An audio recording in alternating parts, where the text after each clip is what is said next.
សួស្តីអ្នកគ្នាស្វាគមន៍មកកាន់មេរៀនដំបូងនៅក្នុង Channel Chiso Lesson របស់ខ្ញុំក្នុងមេរៀននេះគឺខ្ញុំនឹងបរៀនបងប្អូនពីរបៀបក្នុងការប្រើ MetaTrader 5 និងរបៀបគណនី lot size ចុងដំបូងអ្នកគ្នាត្រូវទាញយក MT5 តាមរយៈ App Store ឬមួយក៏ Play Store ជាមុនសិនទាក់ទងនឹងការ Register Account ខ្ញុំនឹងដាក់ link នៅខាងក្រោមអូខេឥឡូវកាន់មកកាន់ MT5 របស់យើងវិញបើសិនជាអ្នកគ្នាទៅម្ដងគឺវាអត់តលើអញ្ចឹងឯងគឺអ្នកគ្នាត្រូវ Register Account សិនអ្នកគ្នាអាច Register តាម link ខាងក្រោមបើសិនជាអត់ចេះអាច contact មកខ្ញុំផ្ទាល់បានអញ្ចឹងដំបូងអ្នកគ្នាចុចលើពាក្យ quote ក្រោមនេះមកនៅពេលដែលអ្នកគ្នាចុចគឺវាប្រកាសជា load ផ្ទាំងមកអញ្ចឹងហើយអញ្ចឹងអ្នកគ្នាគ្រាន់ចុចនៅលើអារូបខ្មៅដៃលើនេះមកនៅពេលដែលអ្នកគ្នាចុចលើរូបហ្នឹងអ្នកគ្នាធ្វើការ select វាម្ដងមួយពីលើមកដល់ក្រោមទាំងអស់ហ្នឹងមកនៅពេលអ្នកគ្នា select អស់ហើយអ្នកគ្នាឃើញរូបធុងសារ៉ាំលឿននេះអញ្ចឹងអ្នកគ្នាចុចលើវាមកនៅពេលដែលអ្នកគ្នាចុចអីគឺវាធ្វើការ delete អស់ហើយអញ្ចឹងអ្នកគ្នាគ្រាន់ចុចលើ enter cyber for search នេះមកអញ្ចឹងអ្នកគ្នាធ្វើការវាយតាមខ្ញុំមកដាក់ថា XAU USD និយាយទៅអ្នកគ្នាវាយដូចខ្ញុំមកបើសិនជា comment លេខក៏អត់ឲ្យដែរអញ្ចឹងចុចលើវាមកអ្នកគ្នានឹងឃើញ tick អីអញ្ចឹងវា load មកអញ្ចេះហើយអញ្ចឹងអ្នកគ្នាធ្វើការចុចលើ enter cyber search នឹងឲ្យវាយ BTC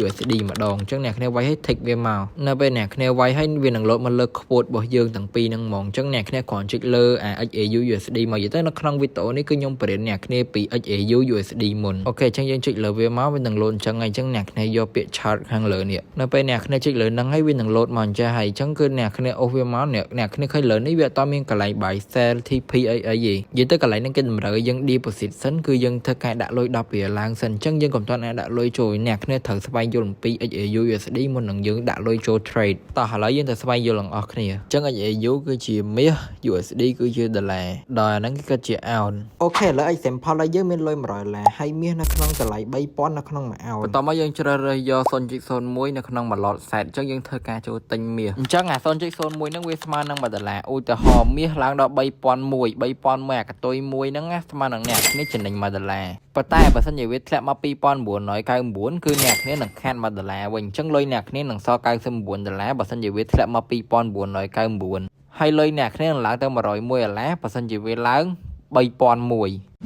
ខេអ្នកគ្នាឥឡូវយើងមក trade តែម្ដងអ្នកគ្នាឃើញលើនេះអត់មានកន្លែង buy sell លេអញ្ចឹងខ្ញុំធ្វើការដាក់លុយចូលចំនួន10ដុល្លារតែឲ្យអ្នកគ្នាមើលសិនណាអញ្ចឹងអូខេអ្នកគ្នាខ្ញុំដាក់ឲ្យខ្ញុំកាត់មកវិញអូខេអ្នកគ្នាឥឡូវខ្ញុំបានដាក់លុយចូលចំនួន10ដុល្លារអញ្ចឹងគឺអ្នកគ្នាចុចកន្លែង chart មកបន្ទាប់ពីយើងបានដាក់លុយចូលហើយវានឹង load កន្លែងលើនេះអ្នកគ្នាឃើញលើហ្នឹងវាមានកន្លែង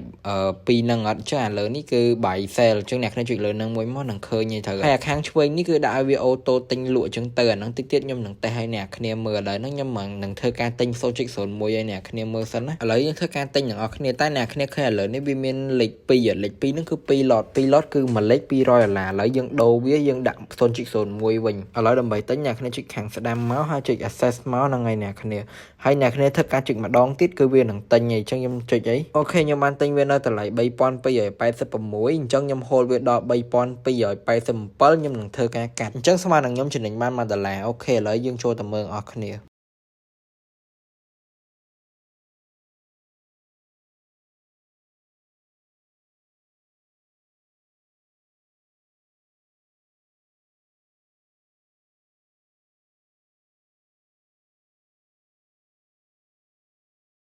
បន្ទាប់ពីខ្ញុំបាន hold ជាង10នាទីក្រោយមកអ្នកគ្នាឃើញគឺខ្ញុំចំណេញបានខ្ទង់1ដុល្លារជាងអីហ្នឹងអញ្ចឹងអ្នកគ្នាឃើញអញ្ចឹងខ្ញុំនឹងប្រៀនអ្នកគ្នាពីរបៀបក្នុងការ close យកលុយចំណេញរបស់យើងអញ្ចឹងទៅអញ្ចឹងដើម្បី close អ្នកគ្នាចុចលើរូប tray 3ខាងលើនេះមកហើយចុចលើ close all នេះអញ្ចឹងវាកាត់ហើយអញ្ចឹងខ្ញុំបាន11ដុល្លារចុច12សេនហើយលុយដែលយើងចំណេញគឺយើងអាចដកយកទៅចាយយកទៅអីបានមកស្រឡាញ់អ្នកគ្នាអញ្ចឹងគឺមេរៀននេះគឺមានតែប៉ុណ្្នឹងទេជួបគ្នានៅវីដេអូក្រោយ